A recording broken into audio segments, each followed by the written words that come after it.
Livro do profeta Daniel, capítulo 1. Abram aí e deixem abertas suas Bíblias. Mas nós vamos falar um pouco hoje sobre escolhas. O que você vai fazer de Deus? Deus vai ser só uma ideia? Na sua vida, Deus vai ser só uma ideia? Deus vai ser só uma crença? Ou vai ser alguém realmente presente na sua vida, dirigindo a sua vida, totalmente e de fato dirigindo a sua vida? Quem vai ser Deus na sua vida? Isso também é uma decisão e a mais importante de todas, porque tem consequência não só nessa vida aqui agora, mas consequência também por toda a eternidade. E consequências que não dão mais para voltar atrás. Quando você parte para a eternidade, tem que ser decidido aqui, tem que ser decidido agora. E muitas vezes, para tomar esse tipo de decisão, nós nos encontramos sob pressão. Se é uma realidade que nós temos que lidar com decisões o tempo todo, também é uma realidade que nós estamos sob pressões, sob pressão de diversas coisas, diversas circunstâncias, diversas pessoas, estamos sob pressão o tempo todo. E aí, como tomar a decisão certa, como decidir realmente o que Deus quer, como decidir realmente ser fiel a Deus, como decidir realmente entregar a vida totalmente a Deus. Nós vemos isso no exemplo de Daniel e seus 3 amigos, porque eles estavam sob grande pressão muito grande, e todos 4 tomaram decisão correta diante de Deus. Então, como eu falei, já está aberto, já está acessado, vamos ler Daniel capítulo 1. Daniel capítulo 1 até o final, os 21 versículos. A palavra de Deus diz assim: No ano 3º do reinado de Jeoiaquim, rei de Judá, veio Nabucodonosor, rei da Babilônia, a Jerusalém e a sitiou. E o Senhor lhe entregou nas mãos a Jeoiaquim, rei de Judá, e uma parte dos vasos da casa de Deus, e ele os levou para a terra de Sinar, para a casa do seu Deus, e os pôs na casa do tesouro do seu Deus. Então disse o rei a Aspenaz, chefe dos seus eunucos, que lhe trouxesse alguns dos filhos de Israel, dentre a linhagem real e dos nobres, jovens em quem não houvesse defeito algum, de bela aparência, dotados de sabedoria, inteligência e instrução, e que tivessem capacidade para assistirem no palácio do rei, e que lhes ensinasse as letras e a língua dos caldeus.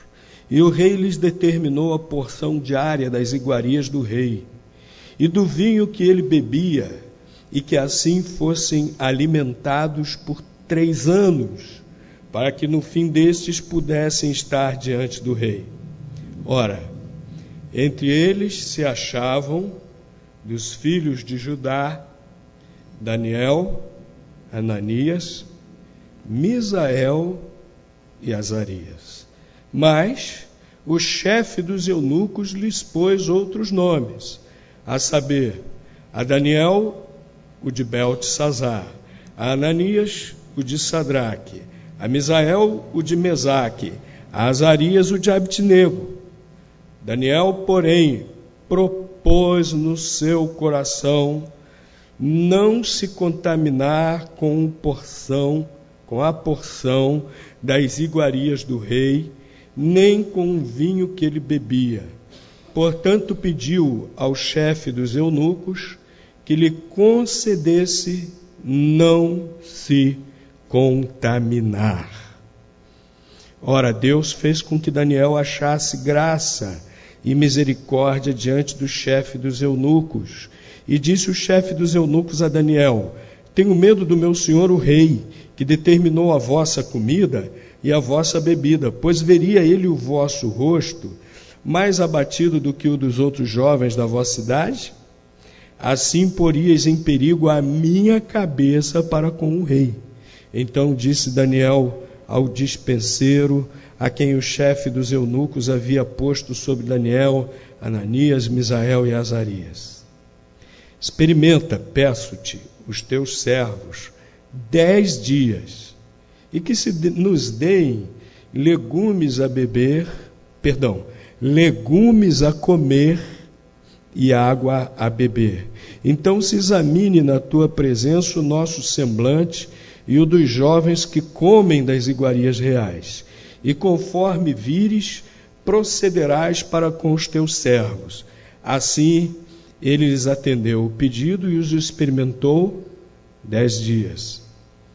E ao fim dos 10 dias, apareceram os seus semblantes melhores, e eles estavam mais gordos do que todos os jovens que comiam das iguarias reais, pelo que o despenseiro lhes tirou as iguarias e o vinho que deviam beber, e lhes dava legumes. Ora, quanto a estes 4 jovens, Deus lhes deu o conhecimento e a inteligência em todas as letras e em toda a sabedoria. E Daniel era entendido em todas as visões e todos os sonhos. E ao fim dos dias, depois dos quais o rei tinha ordenado que fossem apresentados, o chefe dos eunucos os apresentou diante de Nabucodonosor. Então o rei conversou com eles, e entre todos eles não foram achados outros tais como Daniel, Ananias, Misael e Azarias. Por isso ficaram assistindo diante do rei. E em toda a matéria de sabedoria e discernimento, a respeito da qual lhes perguntou o rei, este os achou 10 vezes mais doutos do que todos os magos e encantadores que havia em todo o seu reino. Assim, Daniel continuou até o 1º ano do rei de Ciro. Daniel e seus 3 amigos foram levados de Jerusalém para a Babilônia no ano 605 a.C. Não foram fazer uma viagem de turismo, não. Eles não foram lá conhecer a maior cidade do povo mais poderoso daquela época fazendo turismo, não.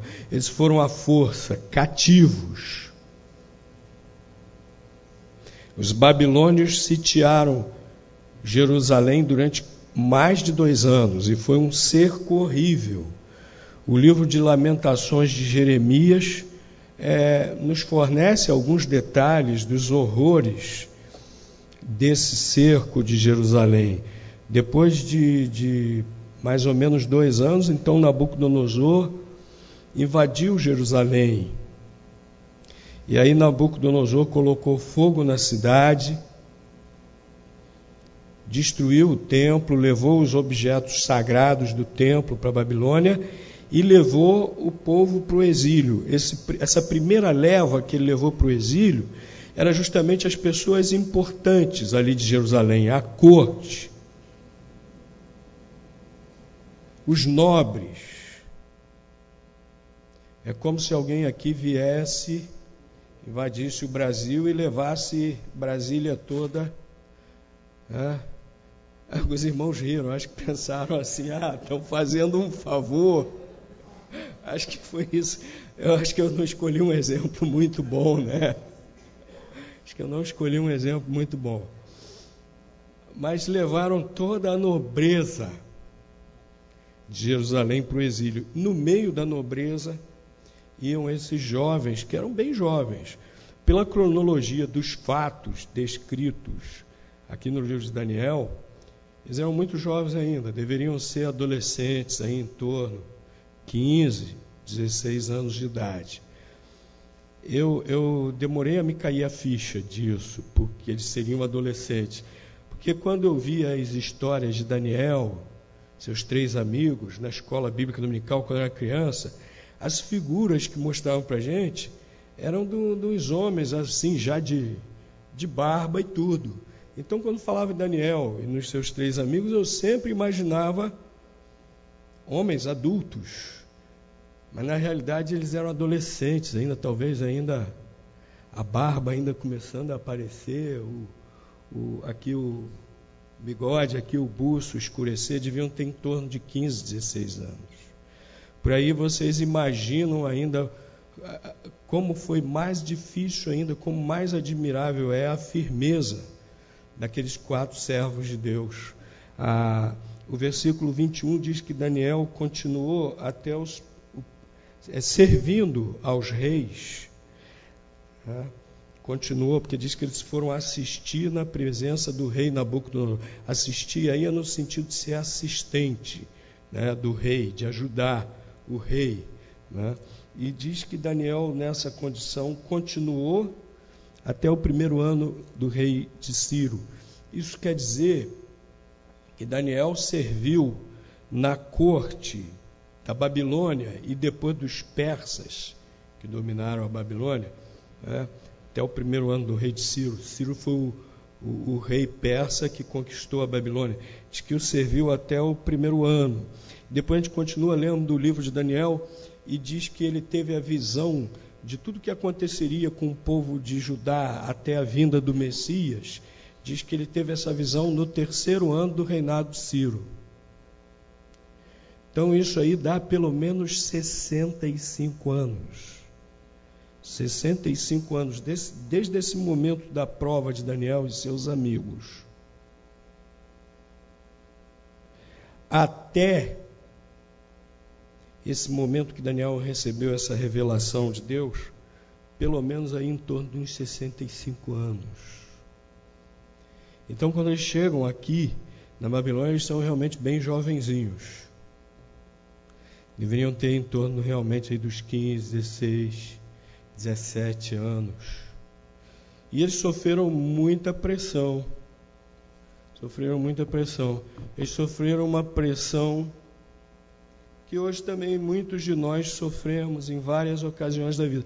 A pressão dos reveses, do sofrimento. Imagina o que é alguém tão jovem, tão cedo na vida, passar por tanto sofrimento e ver tanto sofrimento durante o cerco de Jerusalém. Lá em Lamentações, Jeremias chega a dizer que as mães comeram os filhos que, por sua vez, já tinham morrido antes. Que coisa horrível. A fome era tão grande que crianças que morreram de fome ou de doença, as próprias mães comeram. É horrível dizer isso. Horrível dizer isso. Chega a dar um negócio dentro da gente. Mas Daniel e seus amigos viram isso. Eles estavam lá durante o cerco de Jerusalém. Depois os babilônios entram, fazem uma matança, destroem o templo, põem fogo no templo de Deus, onde eles tinham aprendido aí para adorar a Deus. São maltratados, eles que eram rapazes, que viviam, jovens, adolescentes, que viviam uma vida boa, agora são levados cativos para uma terra que eles não conheciam, bem distante da terra deles. Que sofrimento, que coisa terrível, tão distante de casa, depois de presenciar tanto sofrimento, e eles não sabiam o que os aguardaria lá na Babilônia, no cativeiro. Quanto sofrimento, que pressão para eles duvidarem de Deus, que pressão para eles pensarem: onde está Deus? Onde está Deus? Por que Deus está permitindo toda essa desgraça? Por que Deus está permitindo todo esse sofrimento? E diante desse sofrimento, diante dessas questões suscitadas pelo sofrimento, o que eles poderiam concluir? Se Deus existe, Ele não liga para nós, então vamos abandonar esse Deus. Mais ou menos o raciocínio da esposa de Jó, estão lembrados? Diante de todo sofrimento, diante de toda a desgraça de Jó, ela concluiu que era inútil continuar fiel àquele Deus. Ela concluiu que aquele Deus não estava servindo de nada para Jó. E o que ela aconselhou Jó? Hein? Abandona o teu Deus e morre. Em outras palavras, se mata. Esse Deus não serve para nada. Se ele existe, ele está nem ligando para você. Isso podia passar pela mente, pela cabeça de Daniel e seus amigos. Essa pressão do sofrimento, às vezes nós atravessamos também. E às vezes vem essa dúvida, por quê? Por quê? E às vezes nós somos tentados a pensarmos, não vale de nada servir a Deus. Nós somos imediatistas. Nós queremos solução para o nosso sofrimento de imediato. Nós não queremos pensar a longo prazo, nós não queremos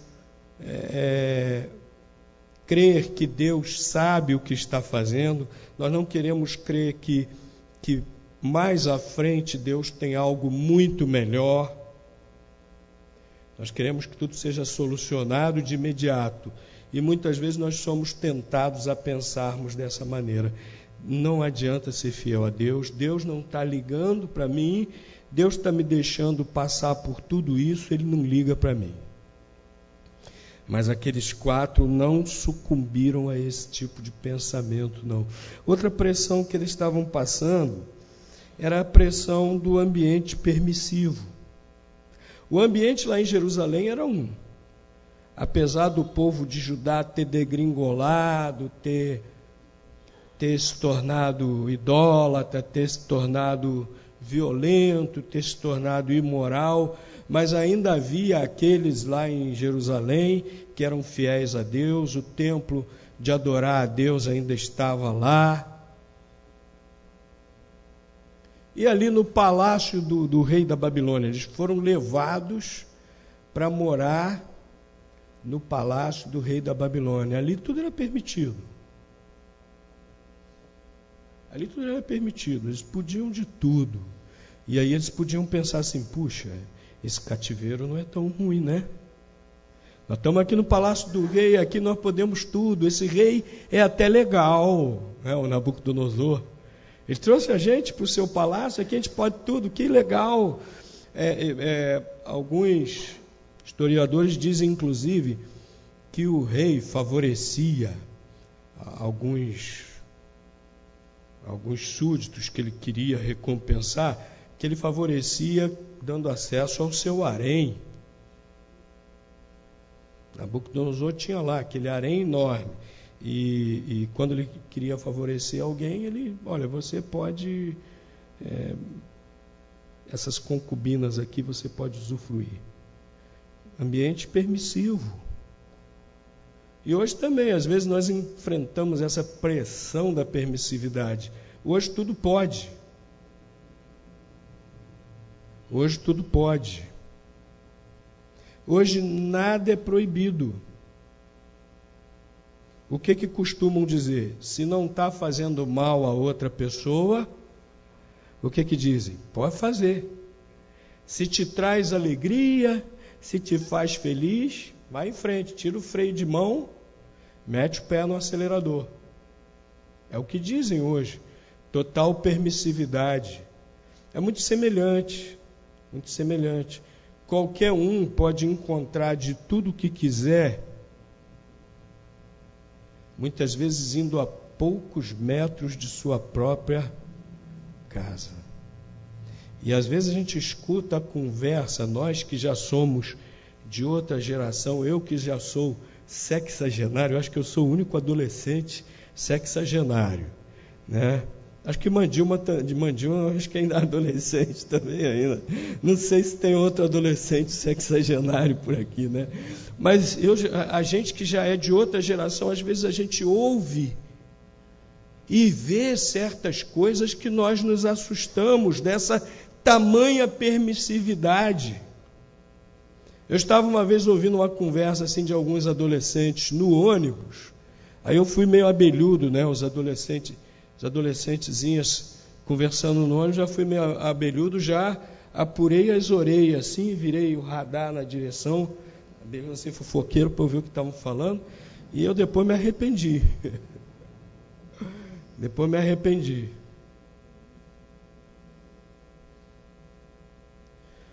E eu sei, adolescentes, que vocês estão sofrendo esse tipo de pressão também. Tudo é permitido a vocês. Mas o apóstolo Paulo falou, né? Mas nem tudo convém, nem tudo edifica. O nosso padrão é outro. O nosso padrão não é o da permissividade, o nosso padrão é aquilo que realmente convém diante de Deus, aquilo que realmente nos edifica. Mas muitas vezes nós estamos sob essa pressão da permissividade, como aqueles jovens ali no palácio do rei. Outra pressão que eles estavam sofrendo era uma pressão religiosa. Nós vemos isso na própria troca dos nomes deles.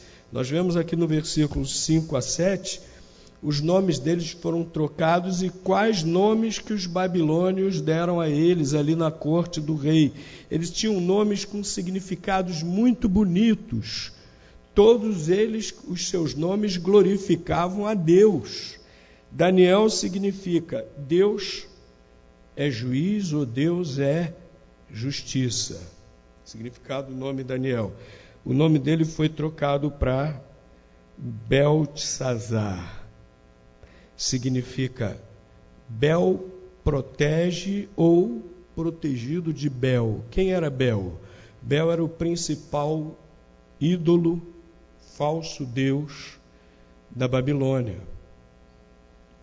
O nome de Ananias significa Deus é misericordioso ou piedoso. Sinônimo, quase a mesma coisa, piedoso e misericordioso. Ananias, Deus é misericordioso, foi mudado para quê? Sadraque significa inspirado por Aco. Aco era outro dos ídolos, dos falsos deuses dos babilônios. O nome Azarias significa Deus ajuda, ou Deus é a minha ajuda. Azarias teve seu nome mudado para qual? Abdinego. Nego era outro ídolo lá dos babilônios. Abdinego significa servo de Nego. E Misael? Misael, nome que enaltece a glória de Deus. Quem é como Deus? Quem é como Deus? Misael. O nome dele foi mudado para qual? Mesaque. Mesaque significa o quê? Propriedade de Aco. Propriedade de Aco. Pertencente a Aco. Propriedade de Aco. Já nos referimos a outro ídolo dos babilônios. Então eles estavam sob essa pressão religiosa também. E eles podiam cair nessa pressão, né? Pressão tão grande até a ponto de mudar o nome deles. Eles podiam ceder a essa pressão. Hoje também, muitas vezes, nós estamos sob esse tipo de pressão, e às vezes até mesmo dentro das igrejas, né? Às vezes até mesmo dentro das igrejas vêm com ensinamentos e comportamentos para quererem nos passar, ou às vezes até nos impor, às vezes até pessoas que se apresentam como se fossem mais espirituais que nós, querendo nos passar, querendo nos impor ensinamentos, atitudes que contrariam a palavra de Deus, que contrariam a vontade de Deus, às vezes até dentro das igrejas. Mas eles não sucumbiram a esse tipo de pressão, não. Por quê? Versículo 8. Por que eles resolveram ser fiéis a Deus? Por quê? Versículo 8. Olha aí.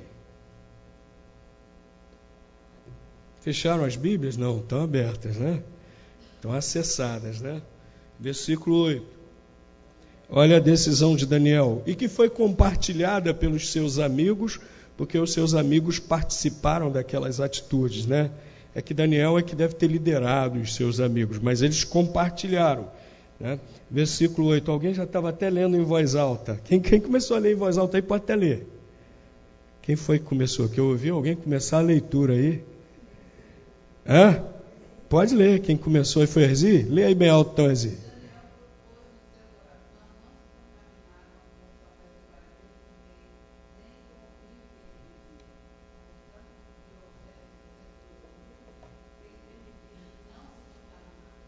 Olha aí, gente. Daniel propôs no seu coração não se contaminar. Primeira coisa, Daniel não minimizou o pecado. Daniel não relativizou a desobediência a Deus. É muito comum hoje esse tipo de exercício mental para querer justificar a infidelidade a Deus. Ele decidiu, ele propôs no seu coração não ser... Ah, mas é só comida, é só bebida, não tem nada de errado.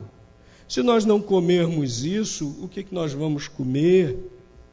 Se nós não comermos isso, é o rei que está mandando, ele vai cortar a cabeça aqui do chefe dos eunucos, e nós podemos inferir que cortaria também, lógico, a deles, né? Quem desobedecia ao rei, nós vemos aqui no versículo 10, o chefe dos eunucos dizendo, não posso fazer isso, eu vou pôr em risco a minha cabeça, né? Podemos tranquilamente inferir que isso se aplicaria também a eles 4, né? Vamos colocar nossa vida em risco, não tem nada de errado, nós vamos comer sim, o que tem de mais comer essa carninha gostosa, beber esse vinhozinho de primeira aqui, né? Abrindo aqui uma digressão, lamentavelmente eu tenho visto tantos crentes hoje que falam do vinho com tanta concupiscência, entendem tanto que eu acho que estão realmente, né, derrubando lá umas boas, ou melhor, umas más goladas de bebida alcoólica, né? Daniel não relativizou, Daniel não tergiversou, Daniel deu nome aos bois. Isso aí nós vamos nos contaminar com o pecado. É a primeira atitude, a gente quer realmente tomar a decisão certa de permanecer fiel a Deus. Pecado é pecado e fim de papo. É errado, a Bíblia condena, então eu não vou fazer, eu vou ser fiel a Deus, eu vou obedecer. A prova para eles foi justamente essa: comer a comida do rei e beber do seu vinho. E o que havia de errado nisso? A carne era sacrificada aos ídolos, antes de ser cozida, antes de ser servida.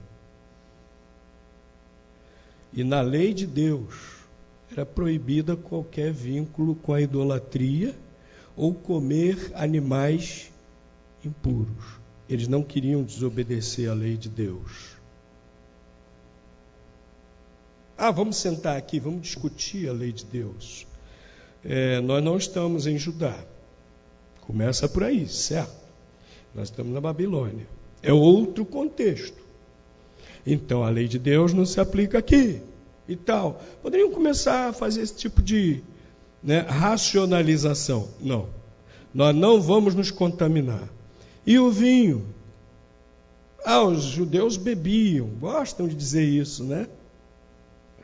Se tinha judeu pé de cana fazendo coisa errada, problema dele. Mas a Bíblia condenava. Vários textos da palavra de Deus.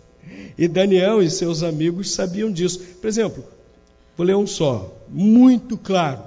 Se os irmãos quiserem, depois entrem no site da igreja. No site da igreja vão lá, multimídia, clica lá em multimídia, depois clica lá, textos, aí vai procurando lá em textos, tem lá uma parte que fala sobre a bebida alcoólica e a Bíblia. Vários textos que aparentemente são favoráveis e vários textos que mostram claramente que são contrários. A gente vai analisando todos aqueles textos. Mas eu quero ler aqui com vocês só um desses textos, e que é muito claro, é muito suficiente para mostrar, para demonstrar por que Daniel e seus amigos não quiseram se contaminar com a bebida do rei. Aqui em Provérbios, capítulo 23, versículo 31. Não olhes para o vinho quando se mostra vermelho, quando resplandece no copo e se escoa suavemente. Tem gente que diz assim, não há nenhuma ordem na Bíblia, nenhuma proibição para não beber bebida alcoólica. Isso aqui é mais do que isso? Aqui diz para nem olhar, para não se expor à tentação. E aí o texto continua e explica por quê. Diz que picará como a cobra, como o basilisco. Você acha que alguém é picado pela cobra porque quer ser picado? Porque não sabe que a cobra está ali. É uma situação traiçoeira. Então a palavra de Deus aqui está dizendo que a bebida alcoólica é traiçoeira. E que é melhor não se expor à tentação. Tem muito evangélico por aí hoje em dia dizendo, não tem nada de mais beber um pouquinho, não sei o que e tal. Tem sim. E eu conheço muita gente que enveredou por esse caminho e se deu mal. A palavra de Deus não falha. A palavra de Deus não falha. Quem quer beber, não tem outra palavra. Chama-se concupiscência. Podem ficar zangados comigo, se alguém quiser ficar zangado comigo, pode ficar, mas eu tenho o dever, tenho a obrigação de falar. Concupiscência. E por isso Daniel não quis também beber o vinho, a bebida alcoólica que o rei queria que eles bebessem. Daniel assentou no seu coração não se contaminar com a comida sacrificada aos ídolos e nem com a bebida alcoólica. Esse é o primeiro segredo, meus queridos, para tomar a decisão certa de fidelidade a Deus. Não querer amaciar as coisas, não querer relativizar as coisas. O que Deus não quer, não quer. O que a palavra de Deus diz que não deve ser feito, não deve ser feito. Deus colocou esses limites não só por causa da glória dele, não. Deus colocou esses limites não só por causa do seu projeto de salvação da humanidade. Deus colocou esses limites para o nosso próprio bem. Há limites? Há. Daniel entendeu isso. Daniel percebeu isso. E Daniel decidiu, não vou me contaminar, não vou pecar. Esse é o primeiro segredo. E o segundo segredo também está nesse versículo. Diz que ele propôs no seu coração, ou assentou no seu coração. Lá no hebraico, a palavra que foi usada aqui, tem o sentido de fixar. De algo que é fixado, fixa, e não pode ser mais movido, não pode mais ser mudado, ou seja, uma decisão definitiva. Uma decisão que não podia ser mais negociada em hipótese alguma. Meus irmãos, quando nós tomamos a decisão de sermos fiéis a Deus, tem que ser decisão definitiva, inegociável. Fiel a Deus, seja qual for a pressão, fiel a Deus, seja qual for a situação, eu não vou arredar pé, eu vou continuar fiel a Deus. Graças a essa decisão, por exemplo, de nossos irmãos no passado, que o Evangelho chegou até nós. Não é verdade? Nossos irmãos no passado, eles eram pressionados de todo jeito a abandonarem a fé em Cristo, a negarem Cristo. E muitos, inclusive, por não negarem a sua fé, eram mortos. Se eles não tivessem feito isso, o Evangelho não teria chegado a nós hoje. Se eles não tivessem tido essa mesma firmeza de Daniel, o Evangelho não teria chegado a nós, mas graças a Deus que eles foram firmes. E, meus irmãos, é esse tipo de decisão ao lado de Deus que nós precisamos ter. Uma decisão fixa de ser fiel a Deus, de não se contaminar, de obedecer a Deus em tudo, e que eu não arredo o pé, eu não mudo. Antigamente existia uma gíria, fulano é muito quadrado. O que era isso? Esse camarada não evolui, esse camarada não é sempre a mesma opinião, não adianta, ele é quadradão. Meus irmãos, no que diz respeito à fidelidade a Deus, nós precisamos ser quadrados. O quadrado não rola. Agora, se você pegar um negocinho aqui que é redondo, ele rola. Crente redondo não pode, ele vai rolar para longe de Deus. Nós precisamos ser firmes, convictos, inarredáveis, né? Não arredamos pé na nossa decisão de fidelidade a Deus. E, meus irmãos, essa decisão de ser fiel a Deus também é decisão de coragem. Ser fiel a Deus é para quem é corajoso. Quem é medroso, o Evangelho não é para medroso, não. Ser discípulo de Cristo não é para medroso, não. Daniel e seus 3 amigos foram extremamente corajosos, porque nós já mencionamos aqui o risco que eles tinham de perder a própria vida, perderem literalmente suas cabeças, por desobedecerem ao dono todo-poderoso do mundo daquela época. Tinha poder sobre as vidas de cada um, inclusive as deles. Mas apesar desses riscos, eles preferiram não se contaminar com o pecado, não serem desobedientes a Deus, mesmo que tivessem que pagar com a própria vida. O que é isso? Coragem. Nós temos que ser corajosos, irmãos. Corajosos no trabalho. Eu já contei para os irmãos a história do jovem, também quase adolescente. Hoje ele seria chamado de menor aprendiz. Ele era um office boy. Já contei para os irmãos a história dele. Ele atendeu o telefone e virou para o chefe dele e falou: fulano quer falar contigo. O chefe disse para ele assim: diz que eu não estou. E ele ficou naquele drama: obedecer meu chefe ou mentir? Obedecer meu... Mas, seu fulano, eu não posso mentir. Diga que eu não estou.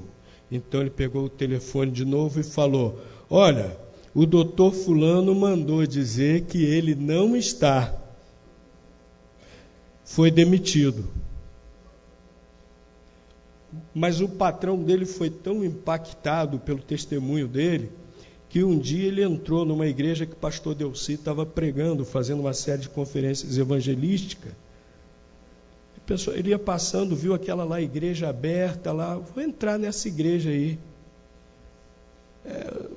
Impactado, querendo saber por que o seu ex-funcionário era assim, e se converteu. E no dia que ele foi dar a profissão de fé, o seu testemunho de conversão, ele contou a história desse jovem. Corajoso. vou desagradar, vou perder o emprego, mas não vou mentir, não vou desobedecer a Deus. A palavra de Deus diz muito claramente para não mentir. E foi demitido sim, mas continuou fiel a Deus. Eu não sei se ele sabe disso, mas o seu testemunho levou uma vida preciosa a Jesus. O crente tem que decidir com coragem. Muitas vezes a situação requer coragem. Coragem para para enfrentar a zombaria de quem está por perto. Coragem para ser hostilizado por um professor. Principalmente nas universidades hoje, quem se assume como cristão é hostilizado de todas as formas. Precisa coragem. Precisa coragem. E eles foram corajosos aqui, Daniel e os 4. Mas, meus irmãos, a última coisa, para terminar, que nós vemos, é que Deus abençoa esses que fazem essa escolha certa. Deus abençoa quem faz a escolha certa. Como eu falei, muitas vezes nós somos imediatistas, mas Deus pensa em termos de eternidade. Nós não podemos ser imediatistas. Daniel não sabia o que ia acontecer, mas ele confiava em Deus. E ele tomou a decisão certa por confiar em Deus. E Deus realmente abençoou. Diz aqui que o teste que o eunuco fez com eles, chefe dos eunucos, ao fim dos 10 dias, ele e os seus 3 amigos eram os que estavam mais saudáveis. E aí depois, no teste do rei, 3 anos depois, eles 4 se destacaram. Além de serem os mais bonitos, que nem os nossos adolescentes, além de serem os mais bonitos, além de serem os mais saudáveis, eram também os mais sábios, os mais letrados, os mais inteligentes. E a Daniel, por ter tomado aquela iniciativa, Deus ainda deu algo mais para ele, capacidade dele também interpretar sonhos. E no livro de Daniel vai aparecendo muitas outras provas, mas eles 4 sempre permaneceram fiéis a Deus, de tal maneira que diz aqui o versículo 21, que Daniel entrava rei e saía rei, mas Daniel estava sempre ocupando um alto cargo na corte. Permaneceu servindo os reis até o 1º ano do rei Ciro. Deus abençoa quem é fiel. Meus irmãos, eu tenho visto isso, eu tenho presenciado hoje, não só de ler na palavra de Deus, mas quantas pessoas que eu tenho visto, fiéis a Deus, que enfrentam provações, que enfrentam pressões, mas permanecem fiéis a Deus. E Deus abençoa. Vale a pena ser fiel a Deus. Vale a pena decidir corretamente. Diante das provas, nos momentos de decisões, vamos decidir sempre pela fidelidade a Deus. E aí Deus vai nos dirigir. E Deus vai nos abençoar. E você, meu amigo, que está ouvindo aí, vendo pela internet, ou quem sabe aqui, presente aqui, tome essa decisão que é a mais importante. Arrependa-se de seus pecados, creia em Jesus, Filho de Deus, o único Salvador, creia nele de todo o coração, entregue a sua vida para ele. É a decisão mais acertada, mais importante que você pode ter. Ele lhe dá a vida eterna, o perdão para os pecados, e abençoa e dirige sua vida em toda a caminhada aqui. Entrega a sua vida ao Senhor Jesus.